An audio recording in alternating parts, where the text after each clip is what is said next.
Good morning. Day 32 on the trail hiking. Got down to about 31 last night. Didn't feel that cold till I had to get up and do everything this morning. But as you can see, sun's up.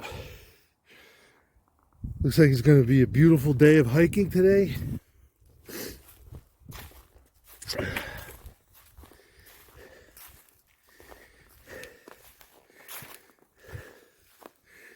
Trails, we had a bit of a climb already.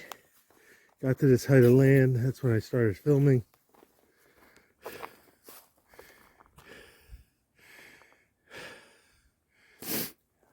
Mixed forest. We spent the night in the shelter with two older hikers, Try and Sir. Very nice.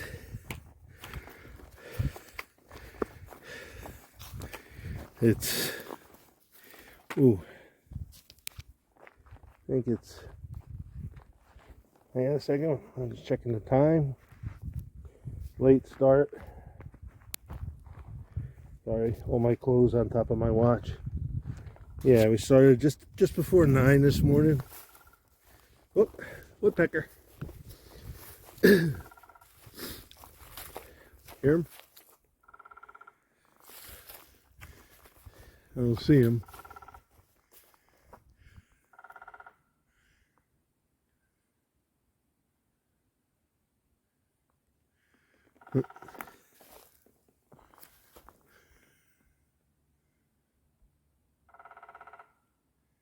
Nope, don't see him.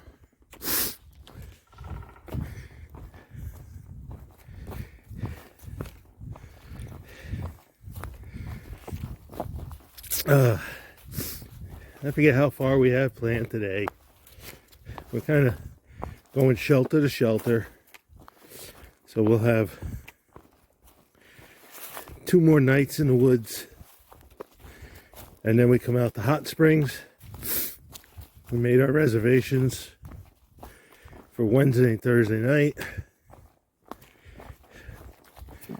Take 0, recoup, restock, resupply rather, and then we'll move on.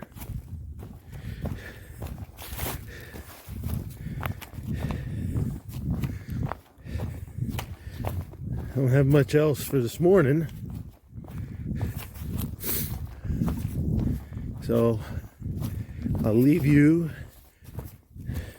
with a little footage, and then I'll sign out and bring you back in for all the good stuff that I come across.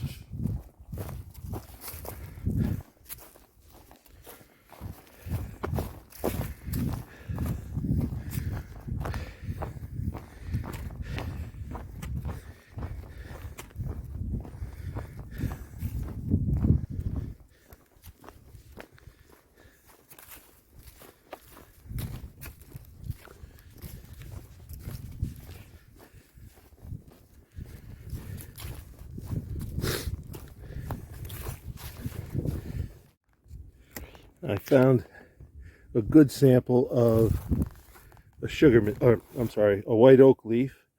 Notice the rounded lobes and the rounded, what we call the sinuses. Let me get this better focus there. The rounded ends of the lobes and the rounded sinuses. And that's a white oak. So you have some reference. What else I found here were some leaves of, sorry about the camera stuff, but leaves of yellow poplar, which I probably have referred to as tulip poplar. And it gets that name from the leaf. This one's not in great shape, but if you look, the leaf kind of has the top 2 lobes make it look tulip-like. That's where it gets a common name of tulip poplar. So, white oak, yellow poplar, also called tulip poplar, you've got the leaves for them. If I see better samples of tulip poplar leaves, I will bring them back to you. I wanted to show you this tree. This poor guy. Cracked all over.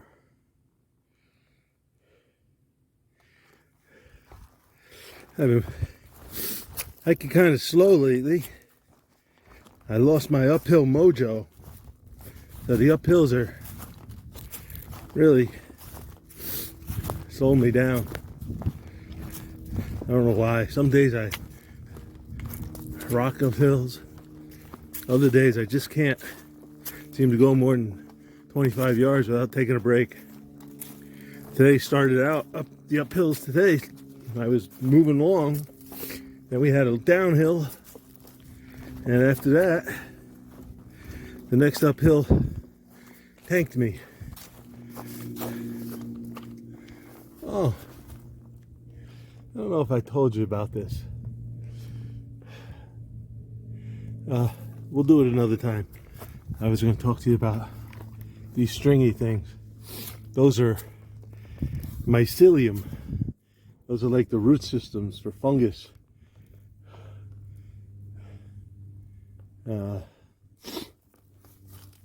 They work their way into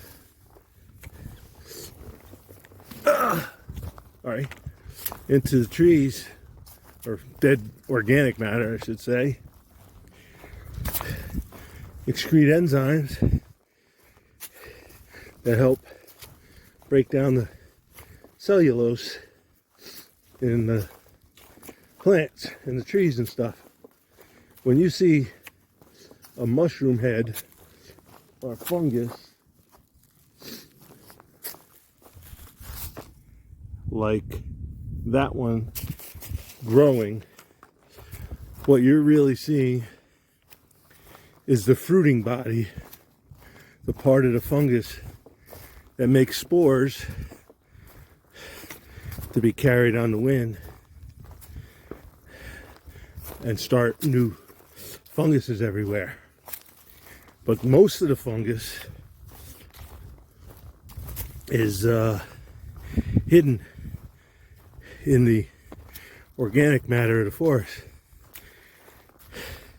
Funguses they're not plants, they're a whole group by themselves. They do not make their own food, so they must get it from other organisms. In the case of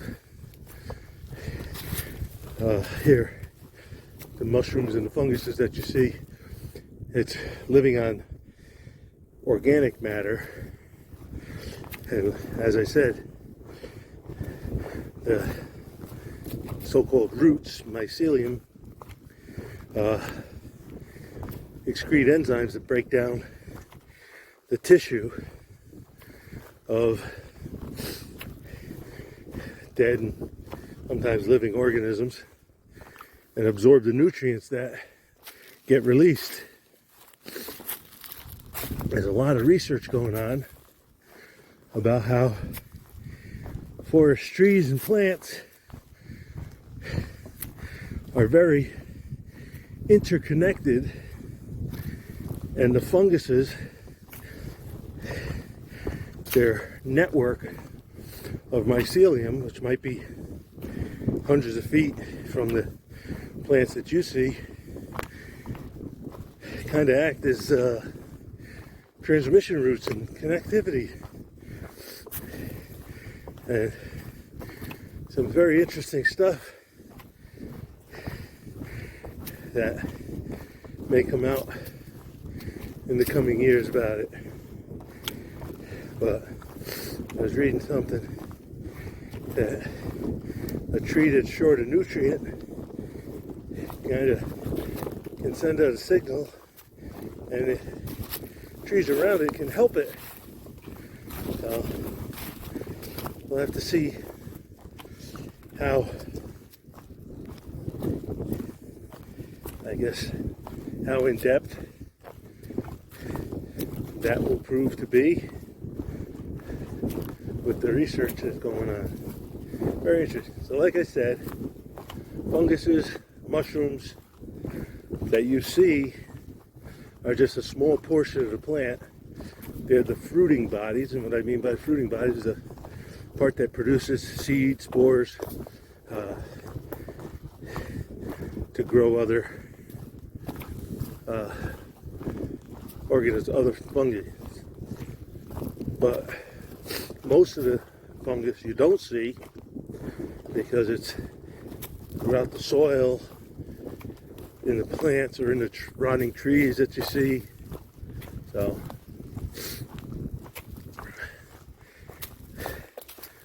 as far as biomass, I don't know what the ratio is, but what you see is a very small percentage of the amount of those fungi. That's me, fungi. Anyway, we're moving on. The downhills I'm moving okay on, but I know we got a big climb because we have Max Patch today, a big bald, which I'll talk more about when we're there. But I have to get ready for that climb, and I don't think I'm gonna have my mojo by then. So hope you enjoyed learning a little bit about fungi, and I'll get back to you on the next clip. I saw one of these before. It's got to be a maple of some kind. I don't know what kind though. A bark, it's strangely alligator scale like.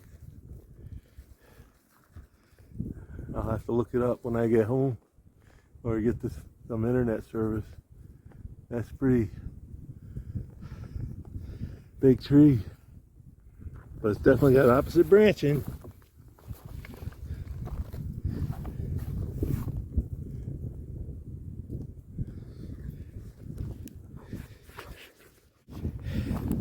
Had some lunch on the trail. I'm about a mile from Max Patch. I was just going to show you what a nice open woods here. I don't have my uphill mojo today, but I'm managing. I'll be at camp in time. Let's see how crowded it is, how many people decided to push on toward Hot Springs.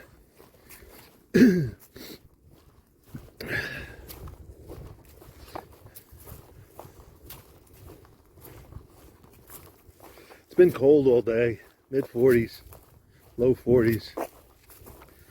I'm actually kind of chilled right now, partly because I ate, partly because I just got a long sleeve shirt under a t-shirt, a base layer under a t-shirt, but I'd rather hike cold. But as I get altitude, I'm going to have to put my fleece back on and climb with the fleece.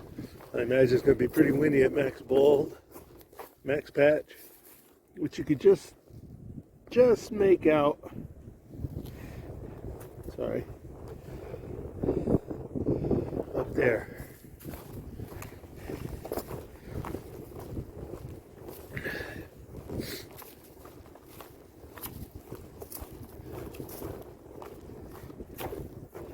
Look at that crooked tree.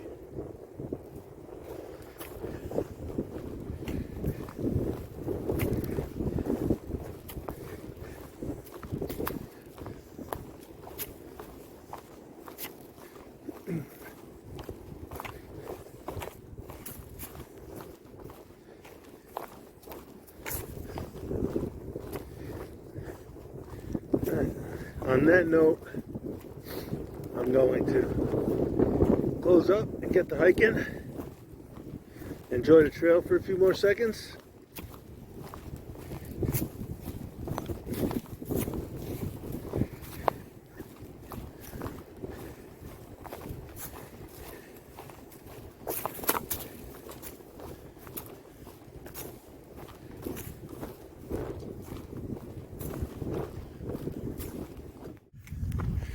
Coming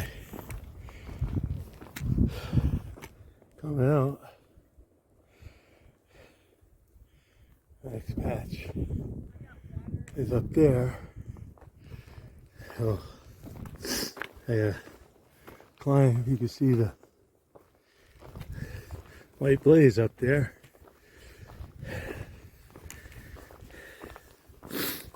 I'll bring this to you in pieces because I know you don't want to see me struggling up this staircase. I'll give you a couple of these, then I'll catch you up on top.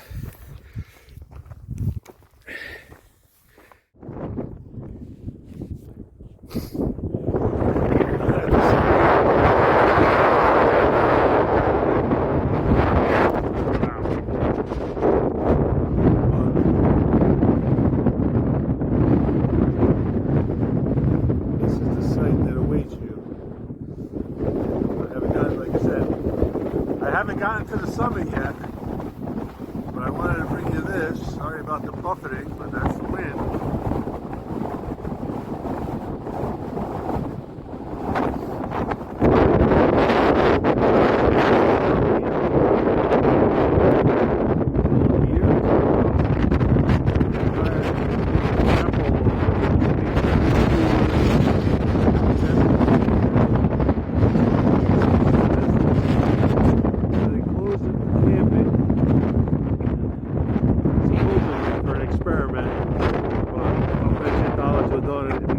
Up for camping again.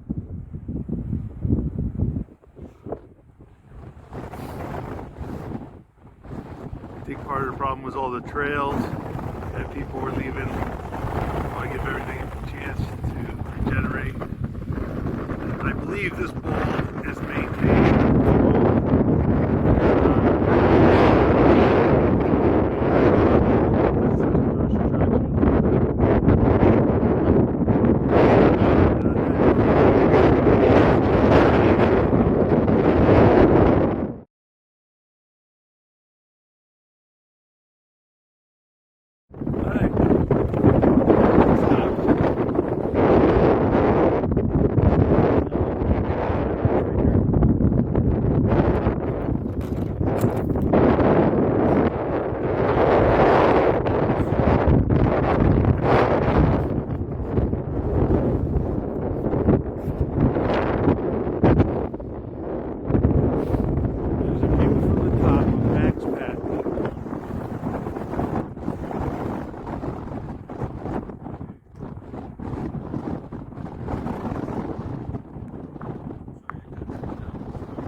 Sitting there.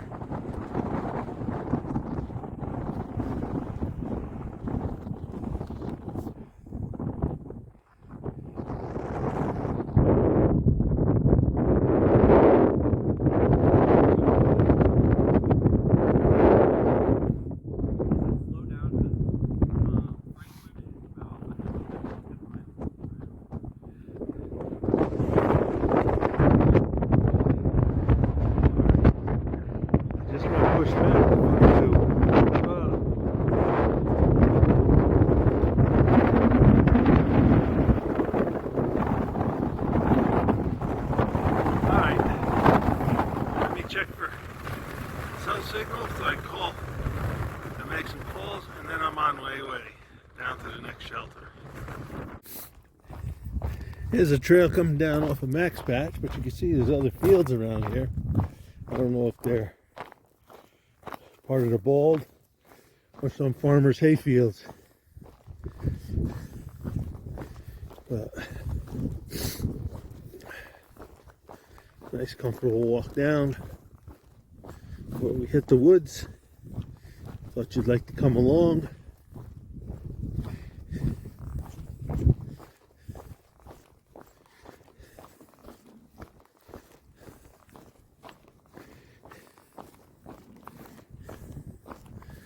There's a ramen and some people coming up the trail, so I'm going to shut off.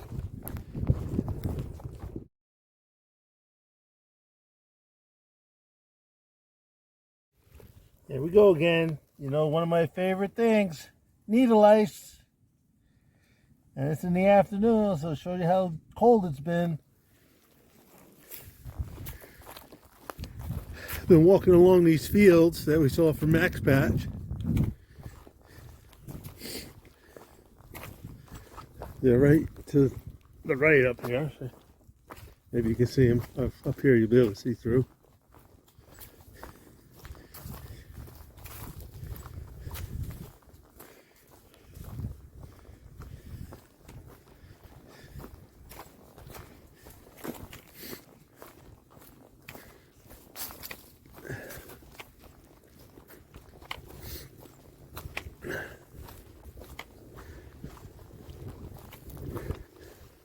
Probably about a mile and a half from the shelter that I will be staying at tonight.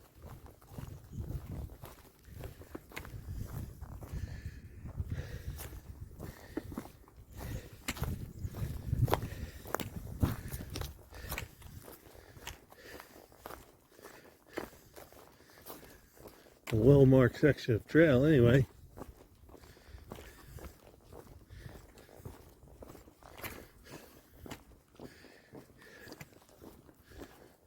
Birches.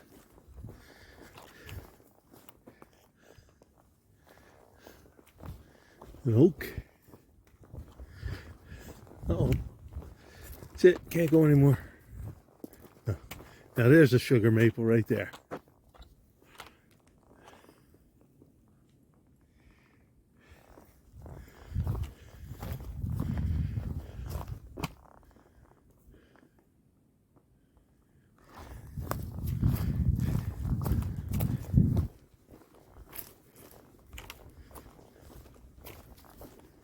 Oh, here's a perfect example. The red oak ski trails. See that? The flat ridges are light colored and they look like ski slopes in the wintertime on a hillside. That's a red oak.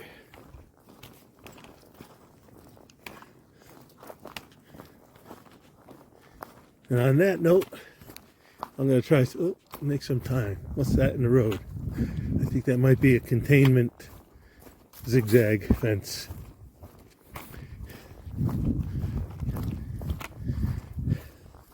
But I have to make a turn,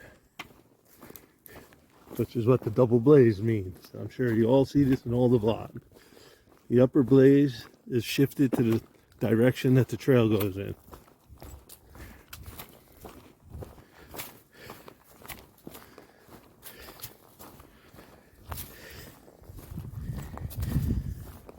Probably to keep out cattle. Zigzag. Do-do-do-do-do.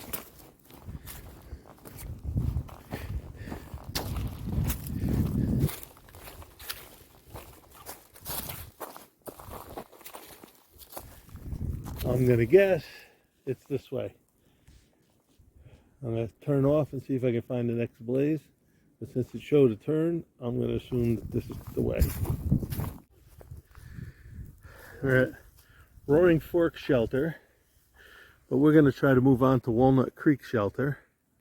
But while we're here, we saw signage saying they planted some drought or some blight-resistant chestnuts, and that would explain these. So my curiosity is, are they Chinese chestnut crosses that were back cross, or are these the oxalic acid detoxifying ESF chestnuts? So I'm going to have to find that out, because I'd be very curious to know which one they're using. Carolina Mountain Club. I have to contact you.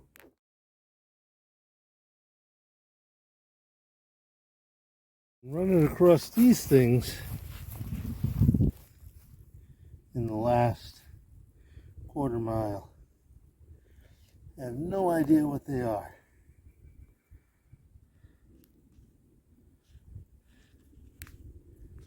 Interesting. Anybody knows, let me know.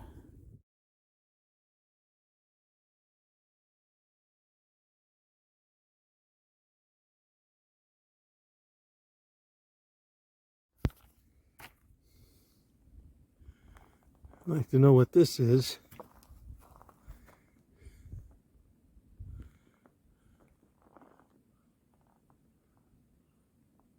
I want to say it's some sort of birch, but I can't say for sure.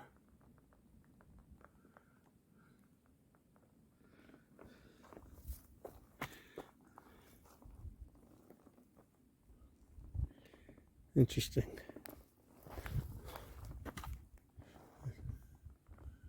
Looks like it's got, I can't tell the branching without my glasses. Someday I'm going to wear my glasses while I'm hiking. Looks like alternate branching, best I can tell. If you know what it is,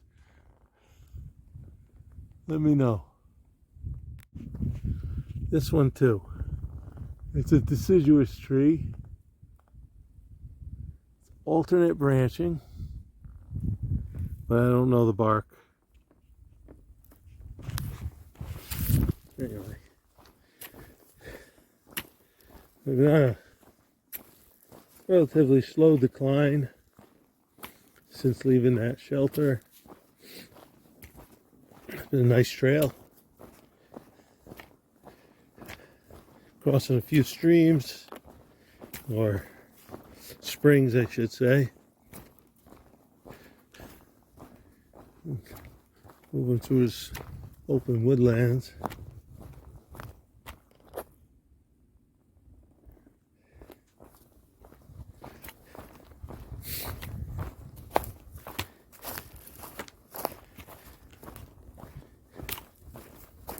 Looks like we're going to get a little rough section here.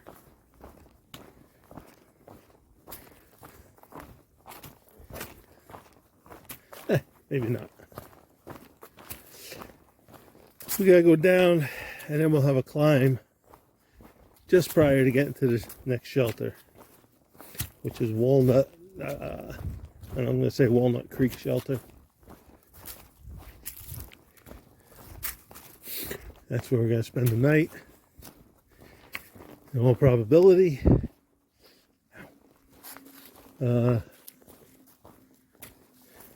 Been seeing some big old grand trees. I saw one that was a broken tree, had a 4+ foot diameter trunk. I don't know what it was. It was either a birch whose bark had so changed, or an old pine. I couldn't tell. But it was pretty grand. I should have filmed it. But getting some beautiful trees in here, good sized trees.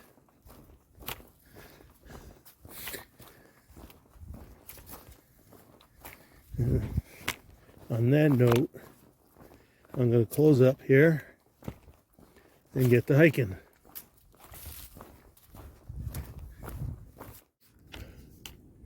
All right. Just came out of Lemon Gap, going up. Got 1.2 miles to the shelter, and about 640 foot elevation gain I have to do. So I'm gonna do that.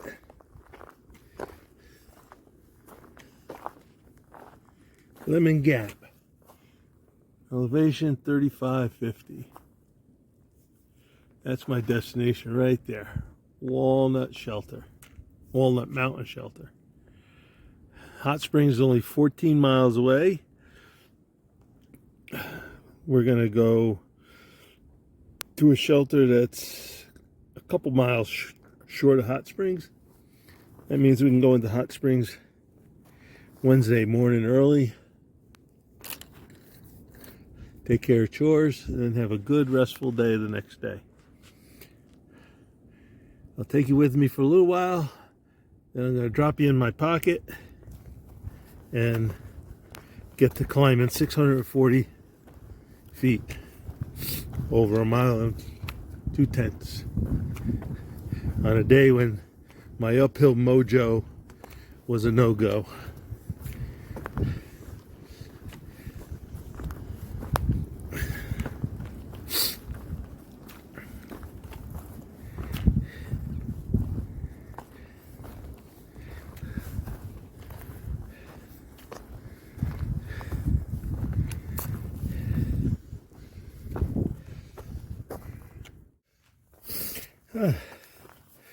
Came to a bald here on, I think it's Walnut Mountain.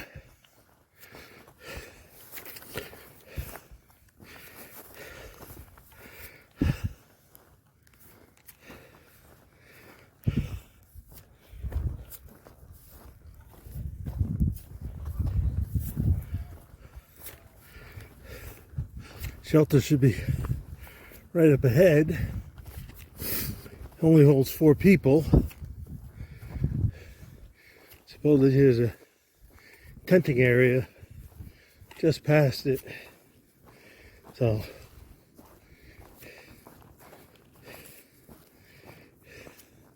we'll have to see what we get when we get there.